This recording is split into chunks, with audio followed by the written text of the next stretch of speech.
everybody. Welcome to Let's Flip the Script with Raven, Peapod, and Pop Cove. Hi guys, welcome back to Let's Flip the Script. This is episode 2, and the movie we're going to talk about, and by the way, this is Raven. The movie we're going to talk about is Our Souls at Night. I picked this movie because I really love this movie. I just think it's one of those romantic movies where, the storyline and the characters just make you feel just good. It's the story, the characters, the situation itself, and the things that they go through that just make you feel really good. It's a story that I love, and I could, and I'm not the kind of person, and these two ladies know that will sit there and watch a movie over and over again. But I actually wouldn't mind watching this movie, more than once within a 6-month period of time. So what is it about? This movie is about two elderly people, I would say in their 70s or 80s, that have lived their lives. They both have spouses that have passed away. Their children are grown out of the house, living in other states, doing their own things. And they're just in their own house respectively, their own big houses, empty houses, and just living their lives. They both seem to be nice people. Very, they are known in their circles. They both have lives, but they are lonely. And I think this is the case for a lot of people who are their age and whose children have grown up and they have empty nests. They just live alone. And so they're probably, both of them and everybody in that, that they know that's about the age that they are. They're looking for something, someone, some companionship, some love. And so one day, the Jane Fonda character goes over to Robert Redford's house and asks she asks him a question that probably just blows his mind, because he probably never thought in a million years she would knock on his door and ask him this question. But she asks him if he wouldn't mind sleeping with her. And so that does kind of take him aback. And then she explains what she means, because, any man would think what all of us thought when, we saw the movie, that, oh, wow, she's asking him to sleep with her. But she was asking him if he could share a bed with her, because the nighttime for her is the worst. Being alone, being single, being elderly, and living in a big house by herself. And so she asked him if he would mind sleeping with her so that she could actually go to sleep at night. She was having trouble sleeping. So he said, let me think about it. He thought it was an odd thing to ask. He, obviously had never been asked that before. So he thought about it and he agreed. And from there, the first night was obviously awkward, but they kind of got over that awkward phase. And then they just started to sleep together every day thereafter. But then, something wonderful happened. They actually started to talk, and it was really her bringing the conversation out of him and getting to know him and helping him to open up more. But they started talking. They developed a relationship. They started to learn more about each other and like each other. And so they just kept doing this every night. And eventually he would come over earlier. Eventually, at first he came through the back door and she said, no, this is ridiculous. You don't have to come through the back door. I don't care what other people think. We're adults.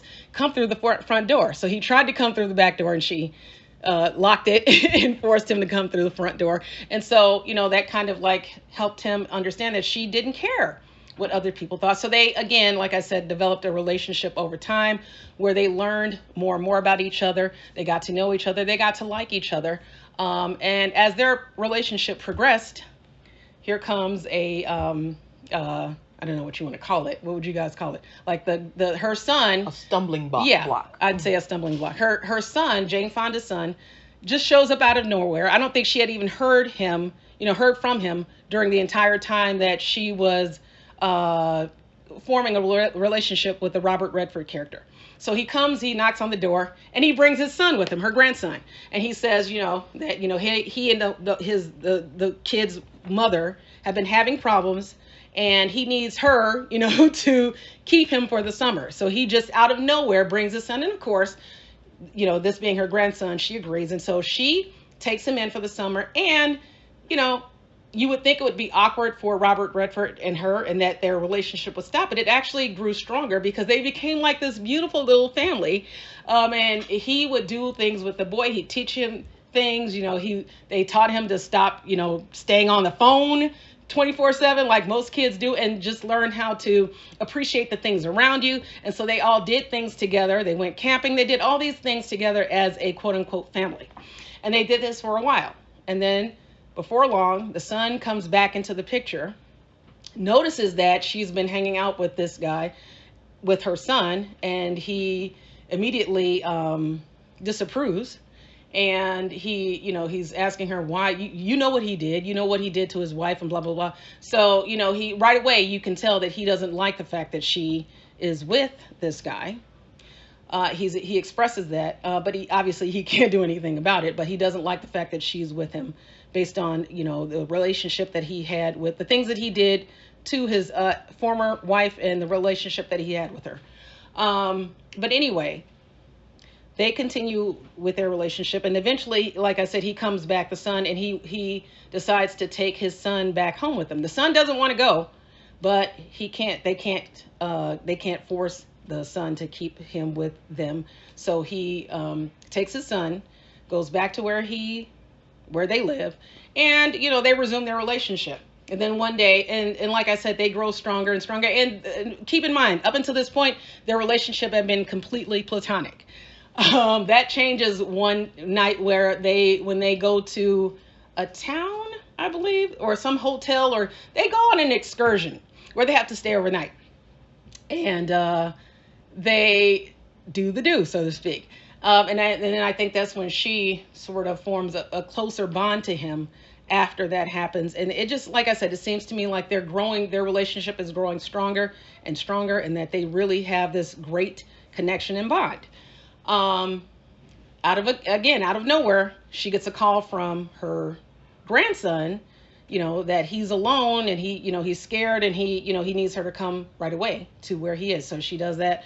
And they drive immediately. She and Robert Redford drive to the kid's house, and they find him by himself alone late at night in this house. And the mom looks at the house, and she sees that it's disheveled, and that the boy's been probably fed pizza and junk food the whole time he was there, and she just is not liking what she sees and the way that he is living. So eventually the son returns home. He notices that Robert Redford's car there. He notices that they're there, and so he immediately has an issue with that. And then, so like I said, long story short,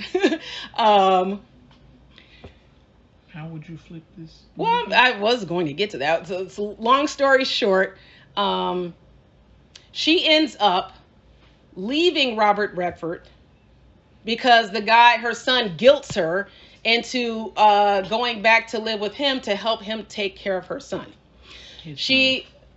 To take care of his son, I'm sorry. So she agrees to do it. It breaks the horrible news to Robert Redford, who offers to sell his house and leave and go with her and go to wherever she is moving to be with her son and her grandson.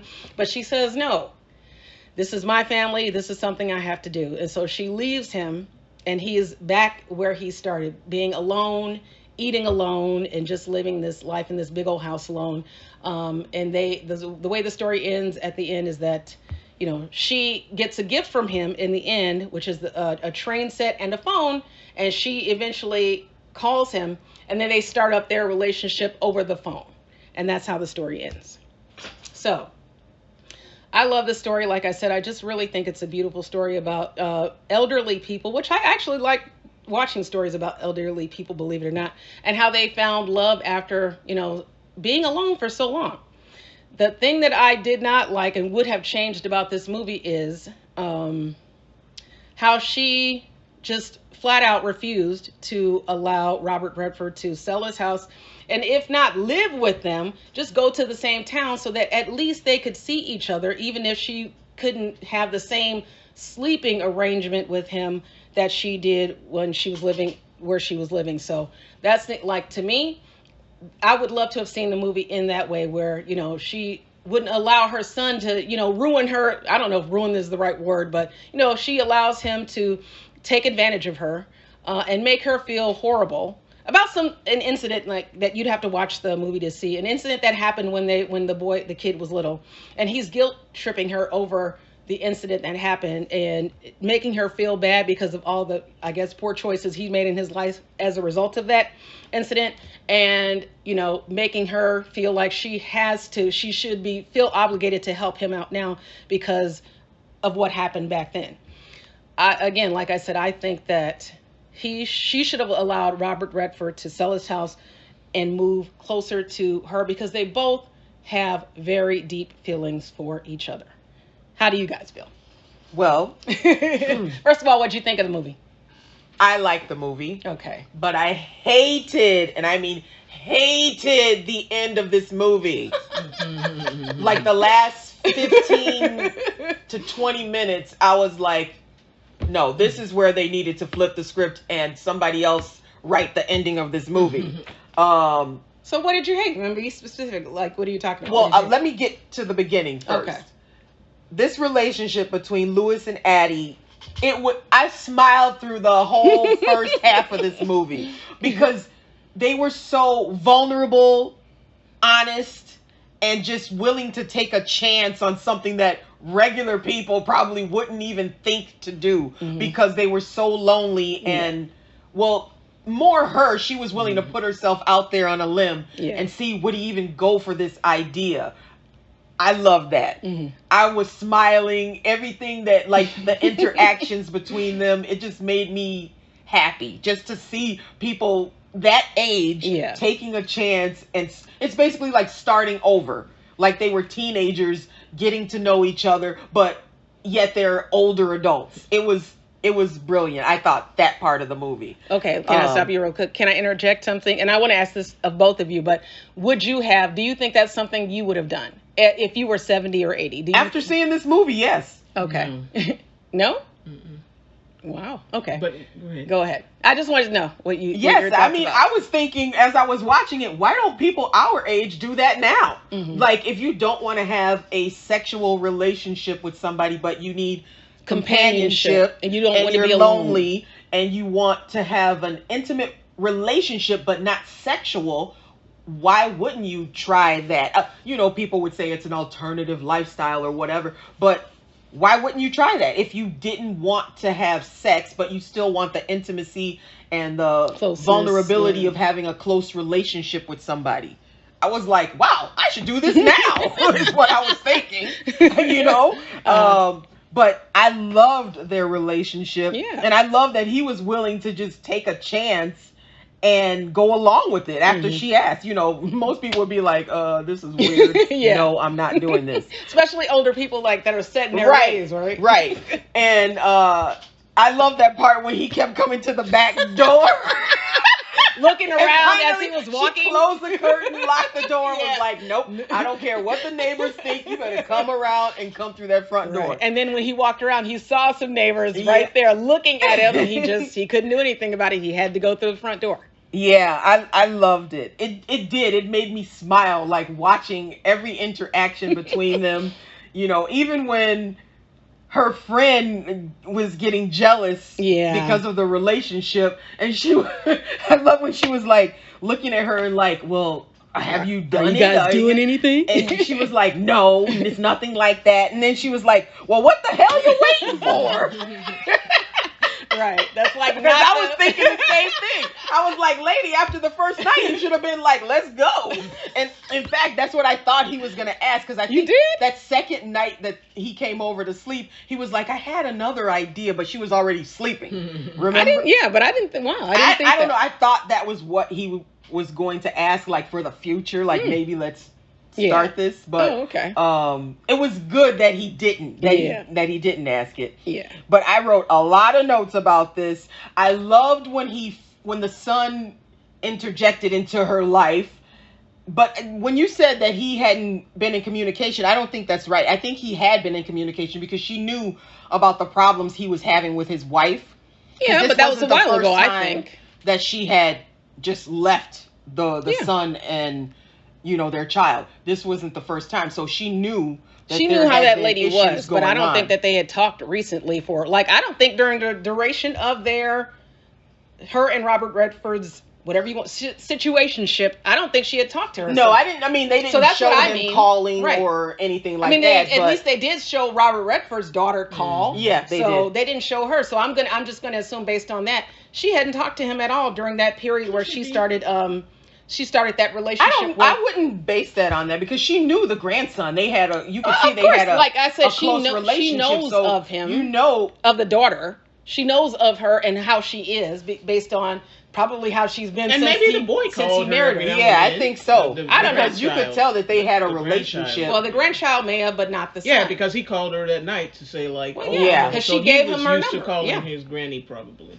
Right, but I'm just saying, I don't think I just really don't think she was close to the son. Well, you could tell that he had other issues. Well, yeah, definitely. And also when they showed the apartment when she came, when the boy was left alone, you could see all of the alcohol that was stacked up by the garbage can. So after his wife left, he obviously started drinking a lot and wasn't taking care of the boy, which is why he came and dropped him off the first time. Right. So where I would flip the script. Wait, but you still want to go through all of this, or you want to flip it now? Well, a lot of this is what we just talked about. Okay. Yeah.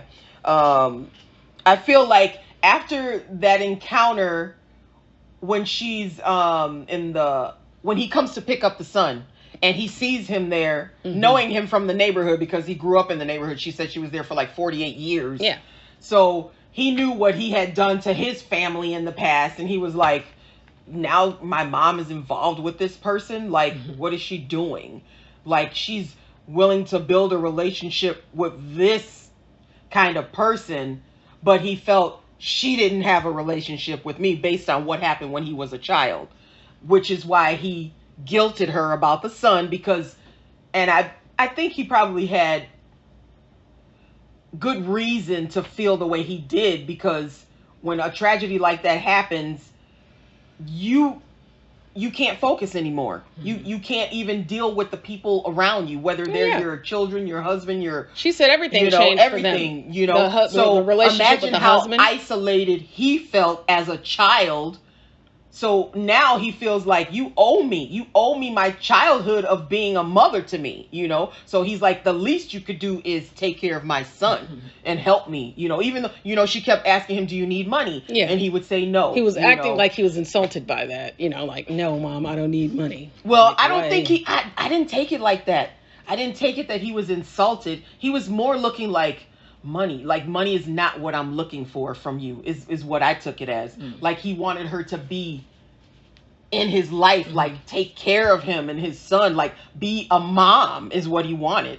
That's why he gave that look when she was talking about the money, because the money is an easy way of like, here, take this, go away. And maybe that was what satisfied him in the past, because once she offered it so easily, she must have been used to that was her go-to. Like, do you need some money? Maybe he was quick to take it back in the day, but maybe. Now it's like, I need more. It doesn't sound like he needed money before because he had a business that was doing well, but now the business had dissolved and he didn't have it anymore.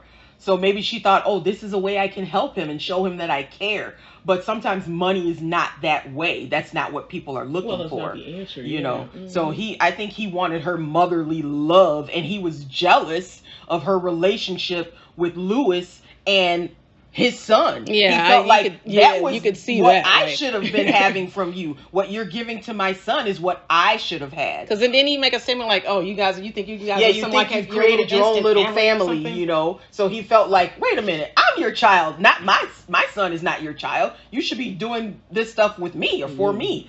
So where I would have flipped the script was not having him interject the second time. I did not want it to go down that road of like this drama with the son and his disapproval. I wanted it to focus more on the romance that was developing between Lewis and Addie. Yeah.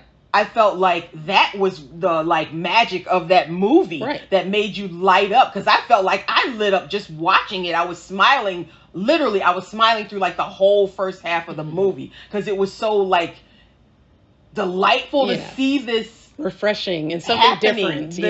The development of their relationship, and even with the little boy coming into it, it was so nice. Like, he even made it better. I think he made their relationship. Yeah, because both of them thought that they weren't good parents, and they couldn't do this. You could see the way they took care of the boy, that they were great parents. They knew how to keep his attention, teach him things, you know, just get him involved without the phone and the technology and all of this. They were having like this wonderful life, but then the writers decide to interject the son a second time, and then everything went downhill for me.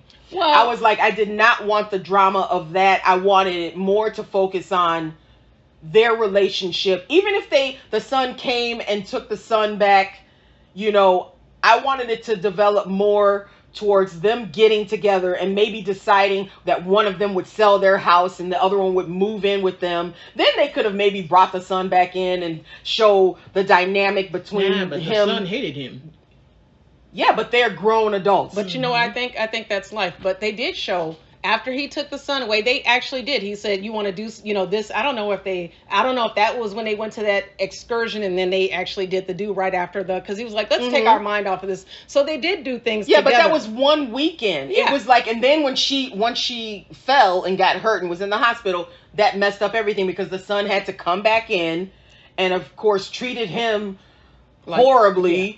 You know, treated Lewis horribly. Then she felt like, oh, I can't pick you over my son. That's what I didn't want to happen. Yeah. You know, that for me, that messed up the whole movie. That's where I would flip the script, take that out, and just let it focus on their relationship, them building it together. Then maybe down the line, the son comes in, and then you can have a little drama with them getting to know each other. But him seeing how happy his mom would be, then he wouldn't be so upset about it. I feel like life happens and things like that happen where, you know, things seem to be going great and then all of a sudden something, you know, happens in life. And so that's why I said I wish he had allowed him to sell his, because he was like, there's nothing for me here. There's nothing here for me. I wish he had allowed him to sell his house to at least. You keep saying allow him. He could have sold it if he wanted to. All right. He was a grown adult. Okay. He could have just sold it and moved there. Yeah, he could have. And tried to like keep his relationship going. But she didn't want that. So why would you force it on her when she clearly needs to work on her relationship with her son? She would have just resented it. And plus, you would have been around this son with this anger issue all day. So. Yeah, but like I said, they could have time. Like she didn't spend 24/7 with the grandson. So she would have had some hours to herself where she could have met up with the guy. I don't want this man. Well, it doesn't matter. Like she's an adult, so it was the same as when they were there, and she's an adult. She could have decided not to leave. Well, look, I agree with you there. I think she really, to tell you the truth, I think she should have stayed and had brought the grandson. You know, and this is where you might you guys are gonna think I'm cruel, but she probably could have called DCFS and had the boy, because he's not taking care of the boy. Anytime you leave a little 7-year-old boy at home at night, you're not doing a good job taking care of your kid. That boy did not want to go back with his dad. He clearly said, "I want to stay here." But there was no way that she would do that. Well, I know that. I know, but I'm just saying this is what I'm saying. The relationship she had with him, I get it. Her mom guilt would never have let her do that. Right. So if I could flip the script, even at that point, I would be like, you know, my script would be, she just takes the kid and says, "Hey, if you have a problem with this, I'm just going to call, you know, whoever I need to call, and we'll see how it goes." So that's how, you know, to me, she should have stayed with Robert Redford and somehow, some way kept the kid with her. That's the way I would have loved to see this movie end, with all three of them together. And hey, if the son, you know, got his act together and, you know, just started doing right, if he wanted to, if he was doing right and he got his act together, he could come back and get the son. But I think while he was not able to take care of his son in the right way, she should have had, you know, she should have kept possession of the kid. But that's my whole thing. I didn't even want them to show that side of it.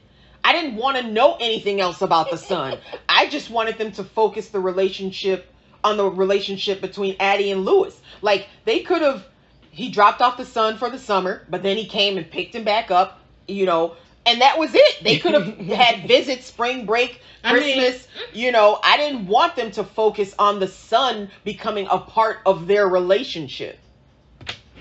Well, I don't know. The movie to me was, it's one of those movies where I am like back and forth about it, because on one hand, one thing I can't stand about Hollywood movies a little bit is like, they try to present you with an independent woman, and in the end, they revert back to some sort of like woman who will sacrifice herself in ways that don't necessarily make sense by the end of the movie, because that's not the way she presented herself in the beginning. So first of all, for her to go up to a strange man, even though they were neighbors or whatever, to go up to him and present herself to, like, do you want to sleep with me at night? Like, first you're setting the stage already, like, this is a modern woman. She might be in her 70s, but she has a freedom that not a lot of women have. She can speak her mind or whatever. She went up to somebody else and asked them, do you want to sleep with me? This is some man who's like, they were opposites. She was bold, she was more alpha, he was beta, he was very shy and reluctant.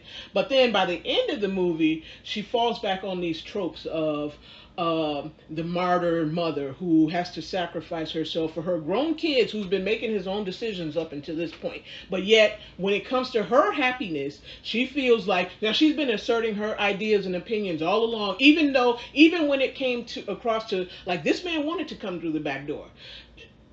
Why couldn't she let him come through the back door? If he didn't want the neighbors to see him coming in her house at night, why did she force him to come around the front?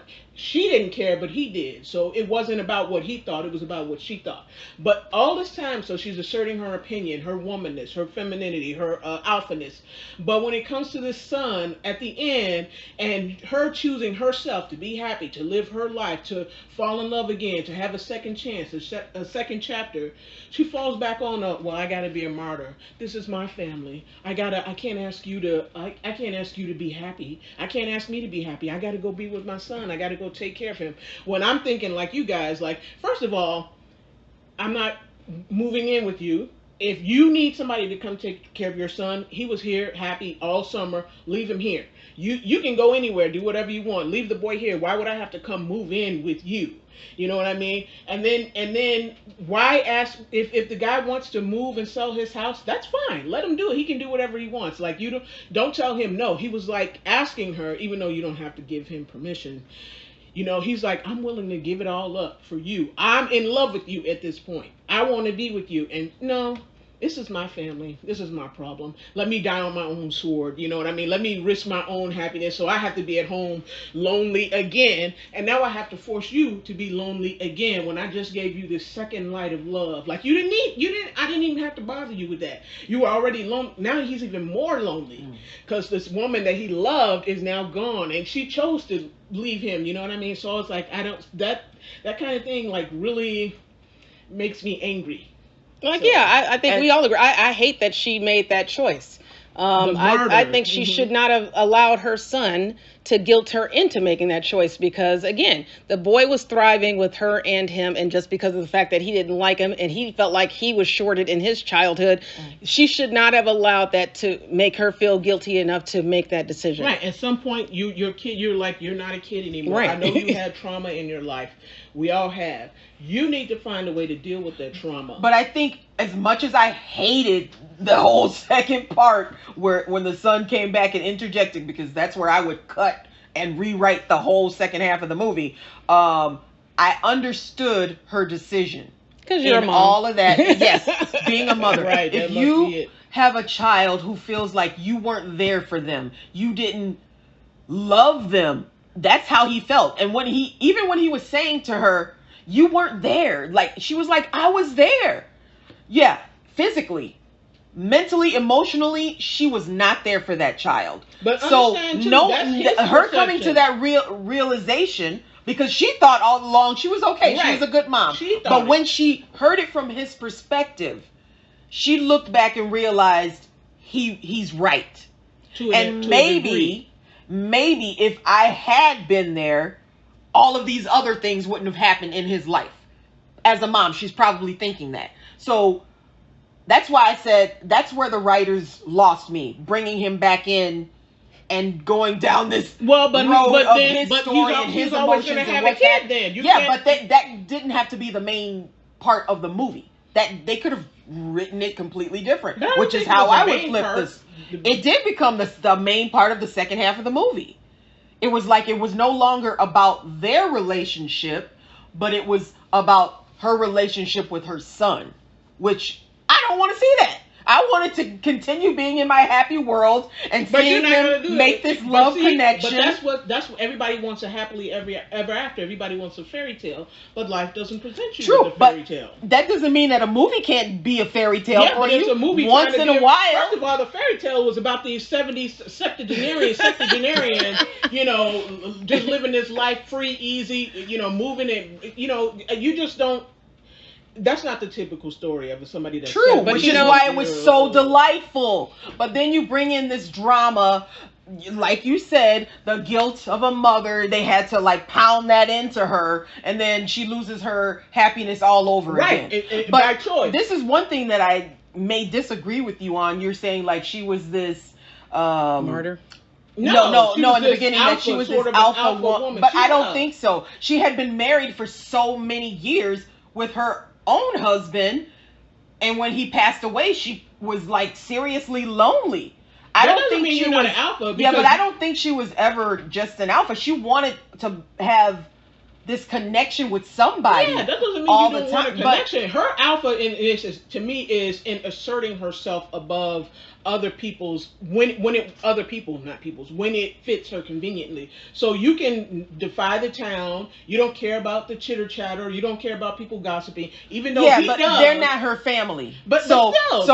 You can't compare the son to the town. It's not just about family. It's not just. It's about her not caring about pretending like or presenting herself as, I do what I want in life. I don't care what anybody else thinks, and you shouldn't either. Even though But that was her. But when it comes to your child, I mean, I guess you have to be a mom to know that feeling. Because if I ever felt like that I wasn't a good mom, I even will ask, did mom do good? Like, hey, did I do a good job on this? I want him to be happy. I want him to let me know, am I not doing this good enough for you? Or I want him to show and tell me I'm happy. Here's the deal, though. So you're thinking all these, let's say he grows up to be 18, gets ready to leave the house and comes back. Let's say he's having a few issues and he comes back and tells you he doesn't think you were a good mom. He doesn't, he's just said that. He just said it to please you. The difference is, I know I am.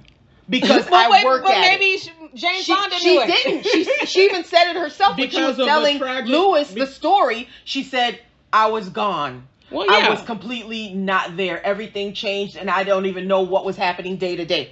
You can't be a good mother if you don't know what's happening day to day with your other child that's still surviving. But that also could be reverse guilt, because her son is saying like she's believing what he says, and there's two sides to every story. She was doing something because he was going to school, he was eating, he was whatever. She wasn't as connected to her universe because of the tragedy as she would have been without it. But the difference is if you're just driving a child to school, cooking their meals, but not engaging with them on any other level, that's not being a good parent. They didn't show that, and that might just be But that is what she portrayed. That is what she portrayed also. That to her because he keeps on she even said it herself. The conversation she had with Lewis when she was telling him about that event that happened. But she also told him, I was a great mother to him. I was a wonderful mother. She was like, I don't know what else I could have done for him. I did everything I could for him. So you can have, I guess you can have. But that was her perspective. Right. Everything for him was making sure he was fed, making sure he had clothes, making sure he made it to school. But if you're not engaging with your child, then you're not being a good parent.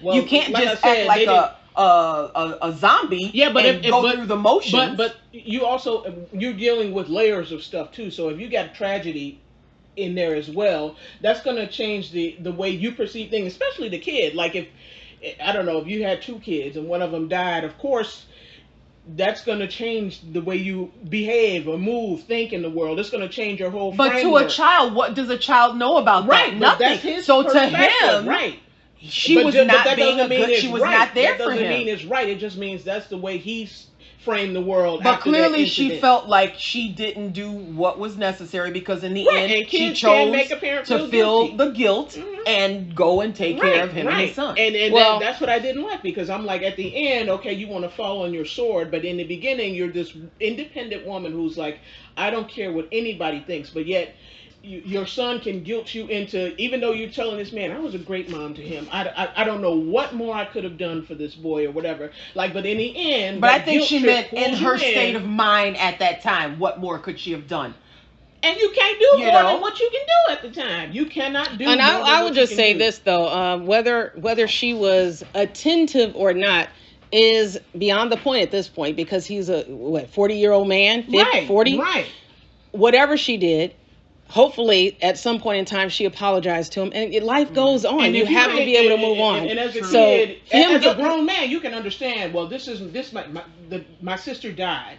This is why this might have been a contributing factor to why she seemed out of it to me. No, you can say that, but if you don't live it, you don't know what those emotions are like. Right, but I'm even saying, if you're 50, man, there's people who hold on to things until they're 60, 70 but years then old. you have to go to counseling and work through that. You keep coming back to your he mom, should have gone to making therapy. her feel guilty when but it's this convenient. is why I said they should have never made that second interjection. I think that might be a part of somebody's life. Yeah, I said that's life. Things happen in life. You say but to that your ruined son, the movie for me. You need to work on yourself. You need to forgive me, and I forgive. Like, have some kind of a closure or healing conversation. Not like you creating do this for me again because now. you didn't do stuff for me when I was now little. You're sacrificing your happiness, and now you're putting yourself in the position he was. You're gonna be checked out. You're gonna be like resentful of your son because now you're forced to do something you didn't want to move in with him. Now you feel no, I don't think obligated she to the feels grandkid. guilty about the grandson because she wants to take care of him. She wants him to have a good life. Yeah. She just feels guilty about the situation of having to move in. I just feel like I feel bad for Lewis. I feel bad for Lewis. She put him in this situation. Like, he was fine. He was lonely. He was fine. He was in there doing a little cat calling in the bar. It was, he had his sad little lonely routine, and then, she changes his life for the better. But then you take all that away from him, and it's just really sad. How do you give somebody a sunrise in their life at this late stage, and then immediately give them a sunset? Well, that's why I said I love the first half of the movie and hated the end of the movie. I didn't hate it. So I felt like, man, I hate that this monkey wrench had to be thrown into it, and I hate the way she dealt with the monkey wrench. That's the thing. Their relationship did not have, in my opinion. And she did that. I don't care if I don't care if her son likes him or not. They did not have to end their relationship. until that guilt got on her. He was like, I want you to stop seeing this guy. She was like, no. I'm not going to stop seeing him. So she knows how to stand up to her son when she wants to. She just really, to me, she did not have to. But why play the martyr? Why? What was falling on your sword going to do? It took away your happiness. And what does that teach your son? Like, what does that teach? He's a grown man. What is that teaching him? That, like, he can't stand on his own 2 feet. He can't get any help. He can come and, sabotage your life whenever he wants to. Well, that's what he's learned. That's what he's learned. Because he clearly is doing it. And she's allowing it. So. And that's why I'm right. We should have totally changed the second half of that movie. No, things happen in life. And then but you can control how you allow those things to affect you.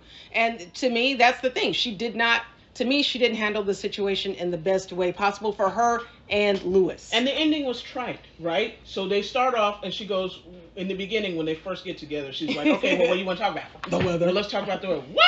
What are you talking We can talk about literally anything else but the weather. So and I think they were just trying to be clever, like just like being funny because she hadn't talked to him in a while. It's going to end cute. But then, that phone call, and I'm like, no, the relationship is beyond that. It's like, now you're making it trite. Like, what are we going to talk about? Oh, let's talk about the weather. Like, I think she was just being funny. Yeah, but to me, it was like inappropriate. And I think you put this man through a lot, and I don't think it was inappropriate. I think it was her trying to be like the movie, be funny. That was her way of probably trying to say, like, sorry that we're in this situation again. Say sorry. And what I don't like is that she had to wait for him to send her a phone to talk to him. If you notice, neither one of them had cell phones. They both used their landlines. So okay, so I'm sure by the time she went to her son's house, he either had a phone in the house or she could have got a cell phone. She probably would need one taking care of her grandson. Right. You mean to tell me she couldn't call his number from the cell phone? So if he had never done that, he wouldn't have heard from her to this day. But see, that's the reverse meet cute again. She was the first person that stepped up to him, and then so he was the last person that stepped up to her. She opened the door. Yeah, because it's like, do we really want to keep this going? Are you gonna take that step forward like I took the step forward? Mm-hmm. But I'm telling you, I hated the second half. I hated didn't like it. the ending either. I actually. What do they say on Living Color? Hated it. I like I don't like the situation with the son, but I like the way the movie ended. I just wish, like I said, they had stayed together. I wish she had not allowed that son to end their relationship. That's what I wish. I mean, there's another movie we watched that was similar to that. It was called And So It Goes. And originally I thought that's what this was, with Diane Keaton and Michael, what's Catherine Zeta-Jones' husband name? Douglas. Michael Douglas. I thought this was that movie, and I like that movie a lot more than this one because it's a little bit more lighthearted. It's a little bit more, even though they're dealing with the same thing. That's where I wanted this one to stay. I wanted this one to stay lighthearted and not go down this dramatic path of the past guilts, coming into play in their relationship. I wanted them to focus and stay, like when they brought in Lewis's daughter. Oh yeah, perfect.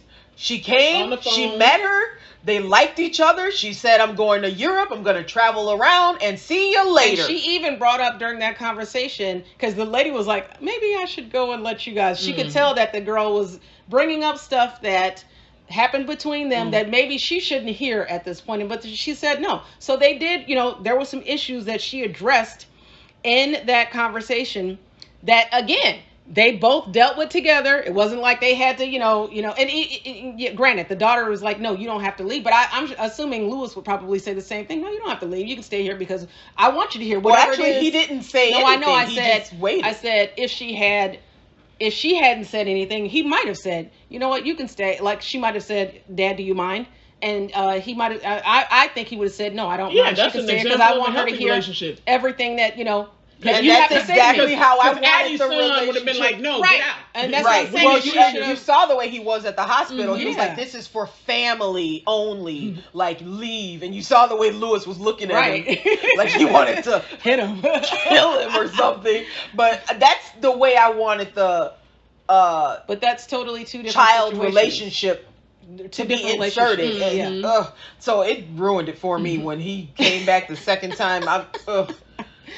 But like I keep saying, that's life, and that's Well, this is a movie, so they could have written. Yeah, but why write it in the same typical way? But is that really typical? This I to felt have a happy was typical. ending where This I think was typical that you have to insert some kind of drama that will ruin the relationship. That's more typical than them actually working through it and figuring out how are we going to have this relationship? Are we going to move in together? She was the one that rejected. He was willing to be like, how? No, without the son. No, I'm talking about Lewis. He was willing to be like, how can we make this work? Even with the son, like he still was trying. So that's what I'm saying. But she was like, but you want to cut the son out altogether. Completely. But no, him go back to his life and figure out his marriage. If he could work, if they could work through it with the son issues, that should have been okay. But she's the one that rejected. No, I wanted the primary focus to just be on their relationship.